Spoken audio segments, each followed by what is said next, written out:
Claude Molisso. De Kozulu. De retour en force. De retour en force. Merci. Mbote pe boye malam. Mbote de Kozulu mbote na ba nyonso bazala na biso na minute oyo mbote na bande konanga yo bazana na kati ya plateau. Merci l'invitation na yo. Na loba toujours que il faut la babengo pour ni ma présent. Présent.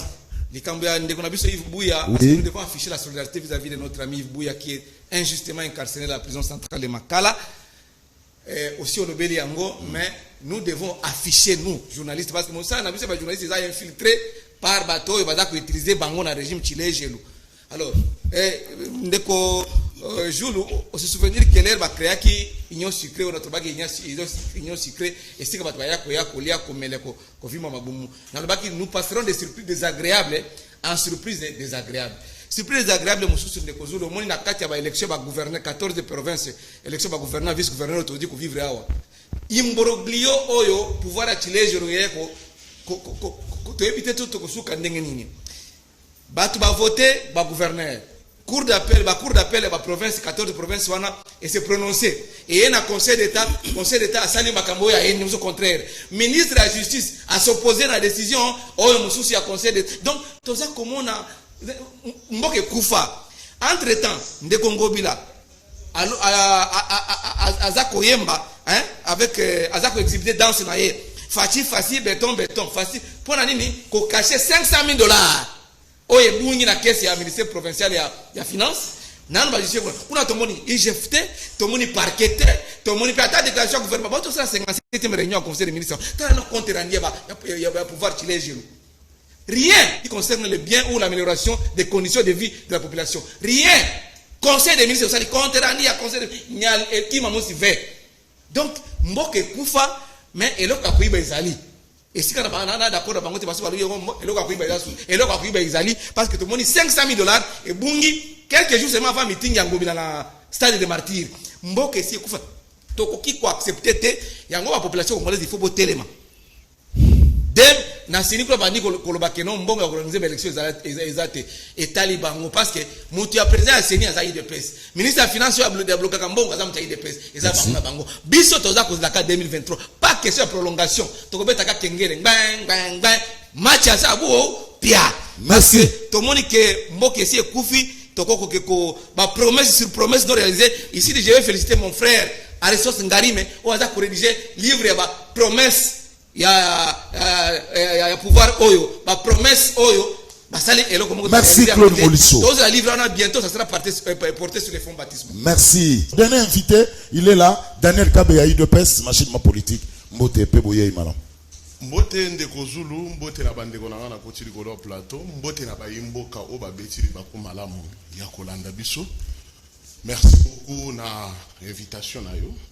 Malgré oyebi embouteillage ezana kati ya Kinshasa oyo ki pema ndenge na zali na machine pema pour c'est bien na rotika yo pour pema na pour récupérer pour bitumeza makasi n'oubliez pas que tout ça na latéral moko très mordant Claude Molisso azali ba vétéran ba produit fini. Merci beaucoup. Alors on ouvre le débat. Trésor a été clair ce qui les lots M23 soutenus par le Rwanda Kagame azocha bango poids pour désolé côté na est pour bango ba benda.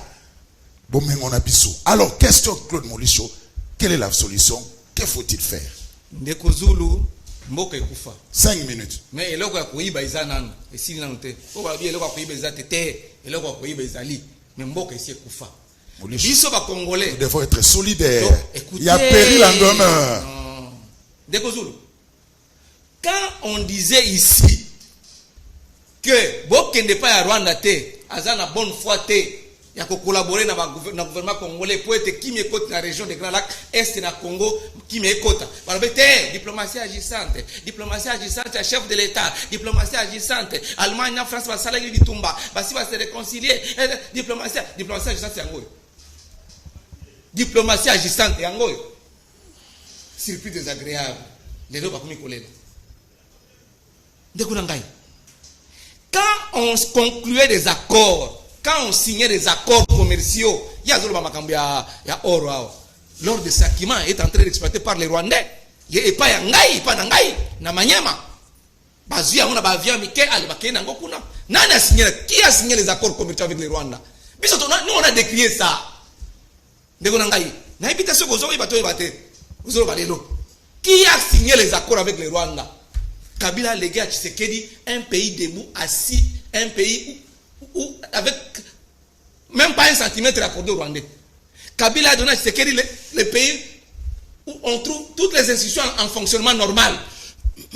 Kabila a légué à Tshisekedi groupes armés, Ezaki Mukeme, et Bakisami. Il y a lobby, non? Il y a plus d'insécurité à l'Est. Il y a trésor. Ça le coûte. Il n'y a plus d'insécurité à l'Est. Nous, lobby. C'est faux. L'insécurité est grandissante. Oui,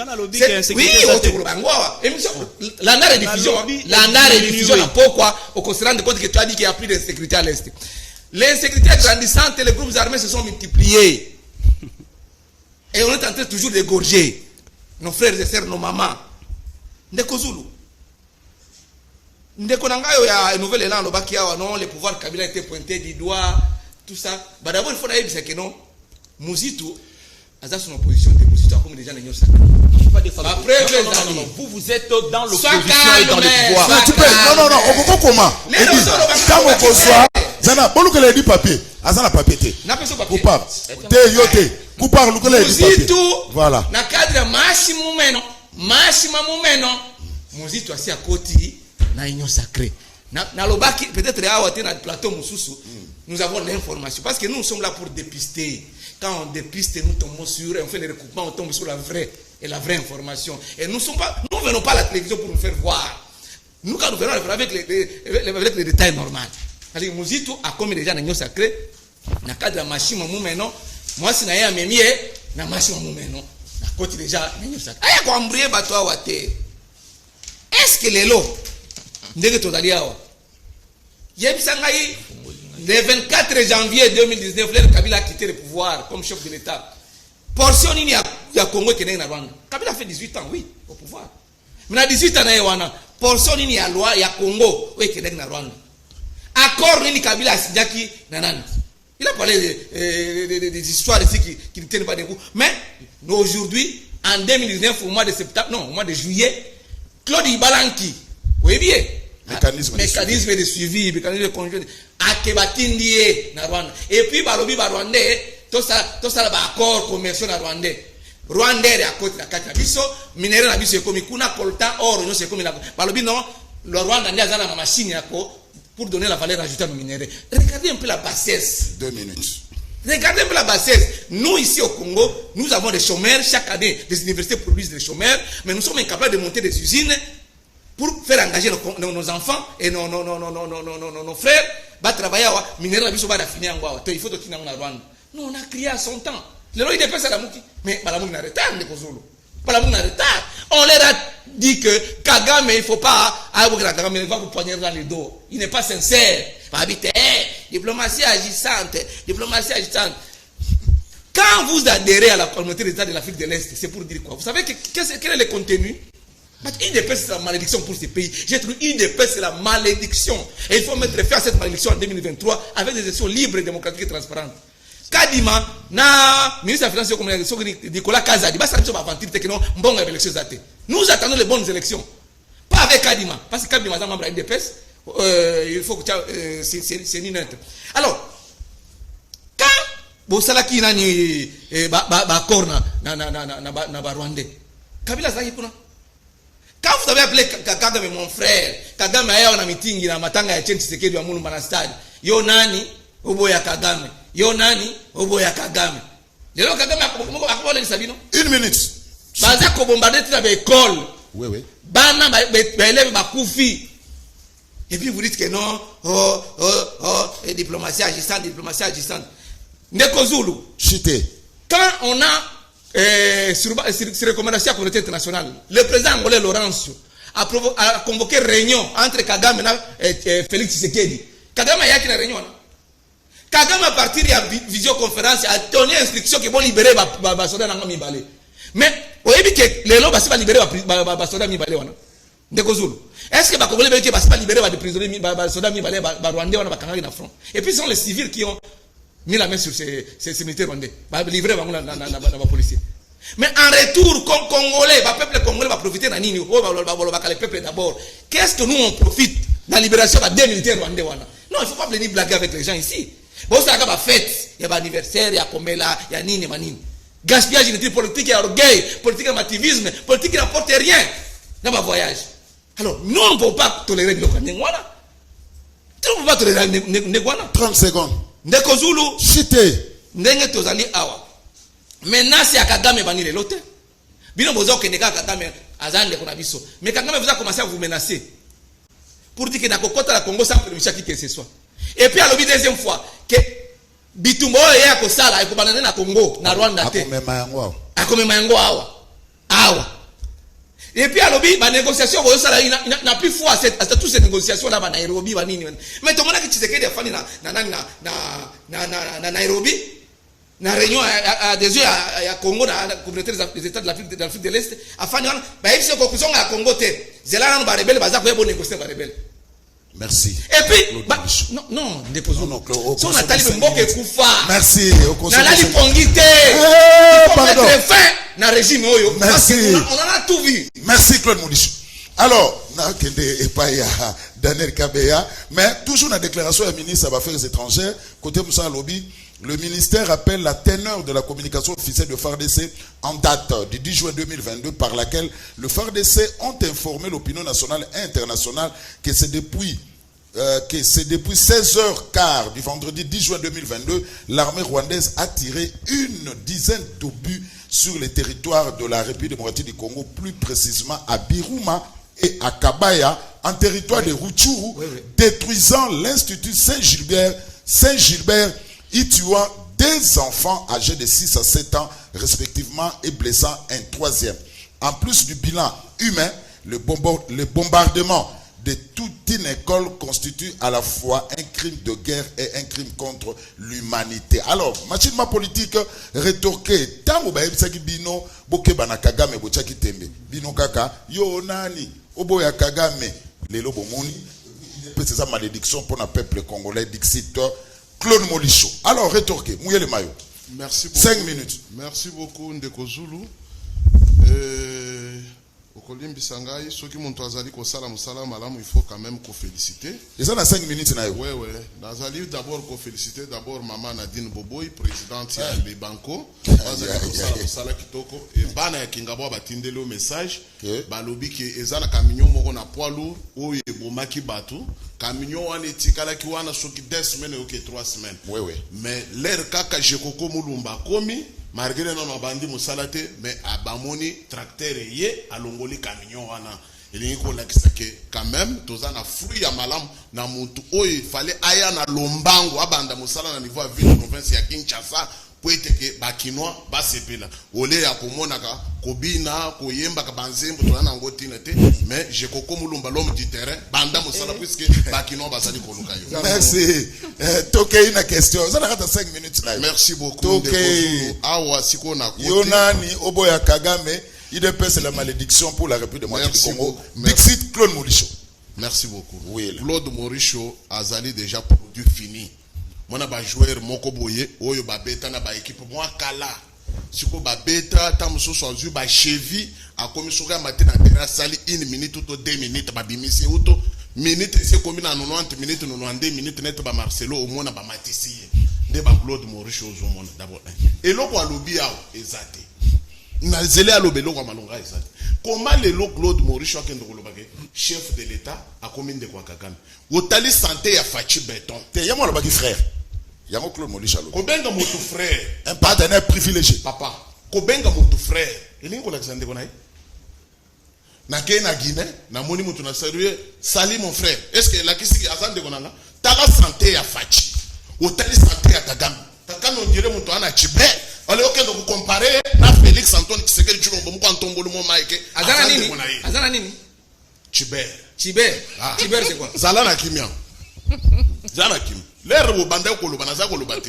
yo vanda wana oswa ka jipiron na o bien ndeko Zulu eza ko kamwa batu ba wololi na banda ku l'air Claude Morichou aloba guerre nyonso tozo subi oyo nyonso tozo mona oyo Félix azo futa masumu ya pendant 22 ans 40 ans 50 ans leloyo oyo bakomi ko tambola na kombo na ye mais batu bakotela ba Rwanda ba yebani eza ba Claude Morichou olinga lo banini bato baye na ba Rwandais musée à côté na ba Rwandais Etienne Tshisekedi a ABC a lobby musée au sali bien pour na kokota na mboko mais bilongi ya bato côté nango au côté na bango zongisa bango place ozueli bango pour au konzamboka bien balo banaye boy musée atomboki mais bilongi ya mutu tomona ki Azaria Suruberu wana elongi wana esa ya nani ulimbolo banini bobo sani bato bozo liana bango na kinga kati kuna yo mona yo so moni congolais ni minu ebima bo lokola ngomba mangengenge lelo ya au sala théâtre oya ko yebisa biso ke non Félix abengi Kagame frère mais siko ki frère ango eke wapi tika ba distraction tika ba distraction bokota na ba Rwandais to yebi bino bien et leur soki to bandi enquête na kati ya mboko ya Congo parmi kuna boyo acharnement ebele bakokende bakatisa bangambo ebele bazobima isu libanda te bakomoko bomba bilongi mikolo ba singa ba produit zo sila na bawenze po ba msuba linga ba changer ata bilongi mais toko patrouiller bino boko katisa. Mais Daniel Kabe, on s'est toujours maloba, on vous accuse d'être distrait au moment où ça barde à l'est et à la République démocratique du Congo. On ne sent que de déclarations, et des demandes. Non, on vous accuse, vous êtes vraiment distrait. Na ki na longola bosoto na sina longola siko na kota na ba effet. Ndeko Zulu distraction otoza na ngweza distraction ni. Siko poboye ba ke toza concentré. Félix azo mundu ka kende ko vanda na front, ali abanda ko beta masasi, ba baye ba ke toza concentré. Ndeko Zulu oui. Nazo yebisa yo boyi. Oui. Trop c'est trop. Omoni biso toza kabila te. Biso tozali kokoyebisa monde mobimba ke babenda katame na matoi lokola zoyo kata to continuer oboma toza na droit ya kokatisa Rwanda to botoli Rwanda to anexango na Congo to koyebisa toza puisque ngai naza na ba proposition moke oyo to proposer président de la République so ki atelemika kawo awo na RTNC awo to abengi ka media awo na oya alobika ke naza na besoin ya ba volontaire ba congolais chaque mois voilà, tu as répondu. Bazo Kosenga épée un meeting au stade de Marty par exemple parce que toi en la période il y a agression un meeting Fatih Beton habillé en tenue militaire n'est Mobutu Sarana na guerre à 80 jours si je ne me trompe pas en tenue militaire pour tout sentir pendant que Mboka zana bitumba tozana président moko oyo alingi ko copier mutu mususu te oyo netu to mona ki awo asa général azo kamba mboka njoka civil abanga ko koleka na basi. Mais tous les présidents ont la diplomatie et l'équipe militaire. Diplomatie en négni. Les gens besoin de diplomatie en et puis combien de diplomatie. Moliso, Osana Malobate, Chite, Tokei. Tokei, n'a pas été. Tokei. Président Otosana, oui. Diplomatie n'a copié mon côté. Et c'est le monde Mobimba va copier sur Félix. Monde Mobimba. Moliso, comment? Mozo kwa mbuyeye Moliso. Mozo kwa mbuyeye Tokei. Tokei kolanda ete. Asa o distrait yo. Mozo koloba ete Félix a l'invité. Oui. Soko tali fort oyo ba FARDC na biso bazali ko sala ba matisi drone misaki. Oui. Likolo. Ndeko Zulu komona ke est ezalaki penza bilanga ya ba étranger. Na ba drone ba matisi uzomona ndenge baza kotimbola minere. Et nous avons dit que FARDC a l'invité. Les lois sont qui vont ailleurs pour moi quand même ailleurs pour faire sa activation.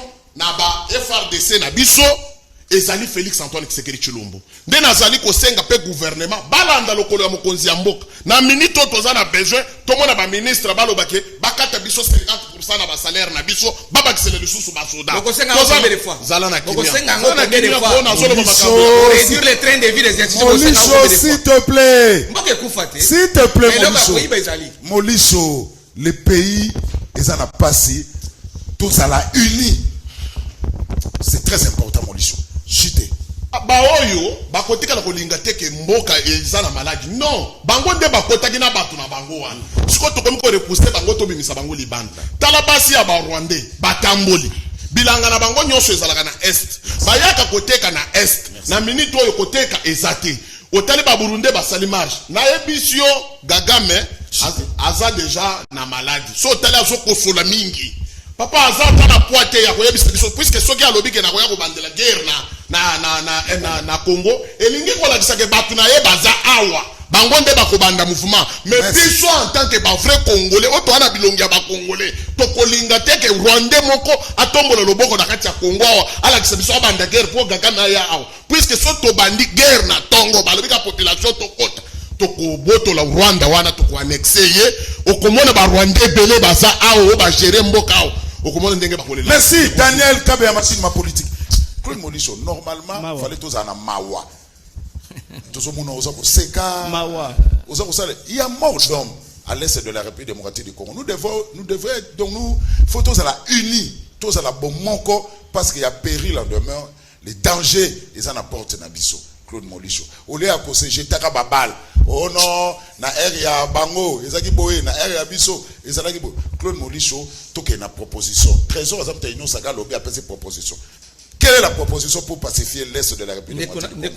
Voilà. Biso tolobaki makambo ya koboma batu depuis qu'on avait dénoncé ça. Mais bango ne balobaki diplomatie agissante. Qui le baza kolobaki diplomatie agissante? Il faut négocier. Il faut négocier, il faut diplomatie agissante, il faut rompre les relations diplomatiques avec l'armée est infiltrée. Ce que l'armée est infiltrée, mais incapable de vous donner. Qui a infiltré cette armée? Non, Kabila a infiltré l'armée. Alors Nandimiro, prenons l'hypothèse selon laquelle Kabila aurait infiltré l'armée. C'est pas une hypothèse, c'est une réalité. Bosali Nina, des infiltrations de l'armée. Ok. Bosali Nina. Kamunoko, pia. Zéro. C'est du théâtre ou bien des émissions politiques? Non, n'a pas répondre yo. C'est théâtre. Moi je te donne la matière. C'est pour vous dire que vous êtes faible, vous êtes incapable. Et vous devez partir parce que vous n'avez rien fait. Seigneur. On le baki liste des alliés, Mbosso le baki liste. Depuis que Mbosso le baki liste député va impliqué dans la guerre à LSC. Mais liste on a. Mais il y a des gens qui meurent tous les jours. Pas ça on a parqué à cette enquête. Ou ça n'a un ou bien une bapé ça dans l'enquête. Liste à moi pour la carte. Attendez que FCC ndeko na biso ya Muzito. Oh FCC ndé ba yang Muzito a fait 4 ans. On parlait de RCD Goma, dans les gouvernements de Muzito RCD dans les RCD Goma il y a 4. Si vous avez qui peut bien na village nini. Moi j'ai écouté Fandanye na personne matière. Fandanye 4 ans. Kizenga na Muzito bazaka mutubo 4 ans comme premier ministre ya Kabila Kabange le rais msaada kutoka juu. 4 ans. Peut-être qu'il va quitter. RCD là, il a qualité. Parce que autant que RCD là, RCD là, qualité. Quand même, tu as une RCD. Papa, quand vous venez ici, il ne faut pas venir. Kabila a créé des groupes armés connus. Mais il y a des rapports internationaux qui attestent que Kabila est le créateur des groupes armés, notamment le M23. Kabila, oui. Kabila, le triste mémoire, a parlé de ce pays. Il a produit criminalisation et un état nabiso. Il a produit impropre à la Constitution. Merci. Tokei Molicho. Document M23 et une création de Kabila. Un monsieur qui a dit Kabila c'est un propre politiquement. Merci. Mais Muzito a dit propre. Mais Muzito a dit premier ministre 4 ans. Na Kabila 4 ans. Na RCD na 4 autant que RCD. Muzito 4 ans. Au monde il dérange pas. Yebi sangai que document répondre à la question. Répondre à la question. Créer M23. Répondre à la question. Document. Mais nous, on vous a dit que il y a des rapports internationaux. Oui. Il y a des ONG internationales. Oui. Et là, qui c'est que Rwanda n'est pas agressé. Voilà. Mais bango banima qui ango. Mais les lots, il dépêche à non, il faut rompre la relation diplomatique. Oh, il faut diplomatie agissante. Oh, il faut négocier. Négocier quoi pendant qu'on vous tue tous les jours? C'est une affaire de faiblesse. Quelle est la solution? La solution, on en vous a dit ici. La solution, Kabila a construit cette armée. Il y a l'objet d'armée infiltré, mais il est capable de me démontrer comment on peut. Réponds à la question, qu'est-ce qu'il faut? Tu ne réponds pas, tu dis va. Monsieur Salingala, s'il te plaît. Bon, mais maintenant, si Kabila a infiltré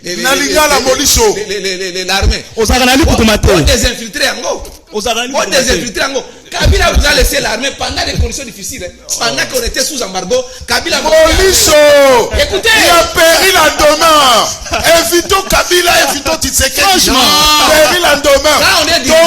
On a une responsabilité. Parce que c'est vous qui décidez. Vous allez président de la République, vous avez la responsabilité. Vous avez premier ministre, vous avez la responsabilité. Parce que vous avez la signature. Tout ça la donc, il y a vraiment pénalité. Tout ça la Kabila Jassim, il a géré 18 ans. Tshisekedi a géré pendant 3 ans. Mais Armée a qui infiltré. Pourquoi Tshisekedi a pour désinfiltrer à côté? C'est ça. Merci Molicho. Mais Kabila a construit cette armée. Armée aussi Gozana. Merci Molicho. C'est Kabila dans les Merci Molicho. Armée Nabiso a remonté jusqu'au 8e d'Afrique. Merci. On était sous on répond à la question. On répond à la question. On épousait ta l'antenne. Claude, machine ma politique. Tout ça n'a besoin de solution. Mungu n'a porte à Ndaku. Il a péri l'endemain. Tout ça la nini. Tout ce qu'on a dit, Kabila, Kabila a présent pendant 18 ans, a dit que bon, massacre, Fatih Betom Tazawana. Tout ça la nini pour bouter hors d'état de nuit, Mungu n'a. Merci beaucoup Ndeko Zulu. Oyebi mon message à plateau na yo. Oyebi ata jouer avant côté na terrain ou toi ça là, faut moi réchauffement quand même. Na yo ki Ndeko ya nouvelle élan. Tous on a besoin de musique tout est na ilo ko ya ko porter na kati ya union sacrée. Oh, bon yo mtalabi ke musique to yeto Molicho. Puisque Molicho mtalobi yeke. Yo kanga Ndeko Zulu. Alobi na yeke. Azoloba na ye. Il dépasse. Et ça, malédiction au sommet de l'État. Wana Molicho. Non, il n'est pas lobby. Ah, il est pas lobby. Tout ce qui s'est moi, Zolinga, tout le monde est la Molicho. Il y a bête à Kabilo, il est caca.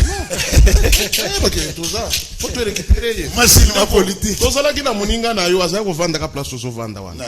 Steve Rivoat. Tout ça na moninga na yo wana.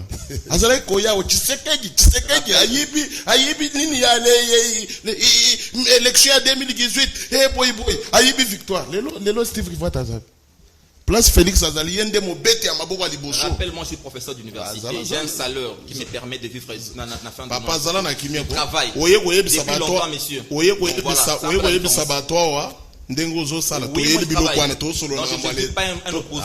Oh, il dit Alingala tokei machine to yeli wana azo sala toilettage. Yo tamu kolobi ya fala yine. Oza ko lekisa ba biloko moka to tiko zo lekisa. Otomone la Claude Moricho lelo pe merci yo vimba. Merci ngai te papa. Il dépense fufu na fufu. Merci. Tiji nguzero. Vraiment. Bosa iloko tikaka pata. Merci. Machine. Voici ici. Tokei. Na bage boko comme bino nyoso bato théâtre bino mi balé. Théâtre. Ndeko Zulu tikana yebisa yo ke Félix a l'invité. Il faut qu'on féliciter Armée na biso na musala zali kosala. Oh, Kabila a monté Ango. Il faut qu'on reconnaître que Kabila qui a monté cette armée sous embargo. Tokei. Kabila. Kolanda a été la jeune a été Tokei. Félix azakola la pongité.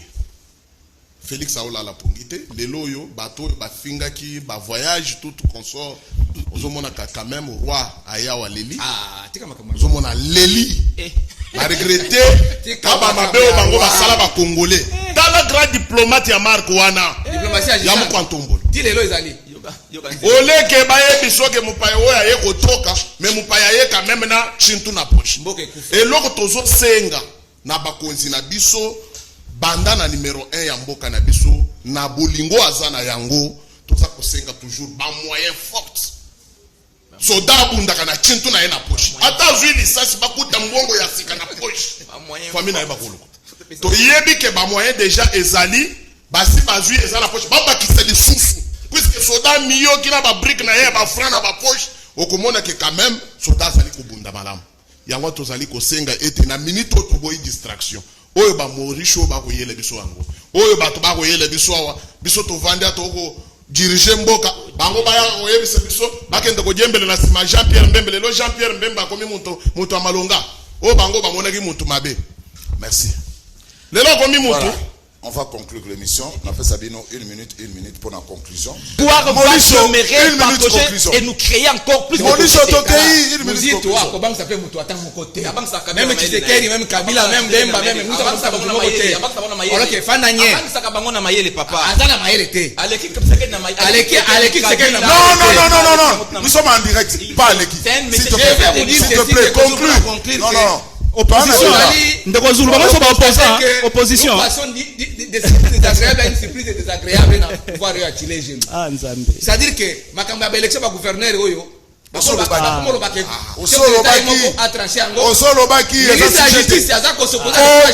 sujet du jour. Léopard.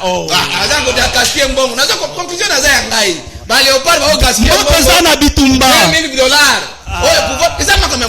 $20 $20 au petit Léopard, match aller 20 000, match retour 20 000. Le peuple a souffert, les enseignants ont souffert dans la game. Mais après, c'est 11 mois d'impaiement. Akei Yarwa, Mbonge Bimina, va sénateur, va ken aéroport, va député. Surprise encore désagréable. Tokeina, Ngobila. Azo santé, Fachi, béton. 500 000 à justifier Yango. Conclusion d'Anga Yangoana.